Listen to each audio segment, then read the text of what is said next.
Skin care में कोमेटोजेनिक ingredients कौन से होते हैं और कैसे पता चलता है कि वो कोमेटोजेनिक इंग्रेडिएंट्स हैं। आपने अक्सर सुना होगा कि फलां प्रोडक्ट के अंदर फलां इंग्रेडिएंट कोमेटोजेनिक है और उससे चेहरे पर दाने बन जाएंगे। आप गूगल पर सर्च करें तो आपको इस तरह की लंबी लंबी लिस्ट मिलेंगी कि ये सारे इंग्रेडिएंट्स कोमेटोजेनिक हैं, जबकि ये सारा डाटा 30-40 साल पुरानी रिसर्च से लिया गया है। उस वक्त रैबिट ईयर एसे का इस्तेमाल किया जाता था। खरगोश के कान के अंदर की स्किन बहुत सेंसिटिव होती है और उस पर लार्ज पोर्स भी होते हैं, तो वहां पर प्रोडक्ट लगाकर देखा जाता था कि कोमेडोन्स बनते हैं या नहीं।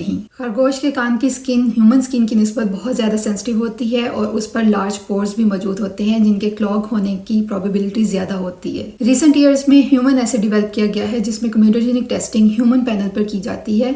अपर बैक पर लगाकर देखा जाता है कि प्रोडक्ट कोमेडोन्स बनाएगा या नहीं। ये मेथड भी 100% परफेक्ट नहीं है, क्योंकि कमर की स्किन में और चेहरे की स्किन में बहुत ज़्यादा फर्क होता है और कमर पर ज़्यादा लार्ज पोर्स होते हैं। बहुत सारे इंग्रेडिएंट्स जो रैबिट्स के पोर्स को क्लॉग कर सकते हैं वो ह्यूमन स्किन के पोर्स को क्लॉग नहीं करते। इसकी बहुत कॉमन एग्जांपल वैसलीन है।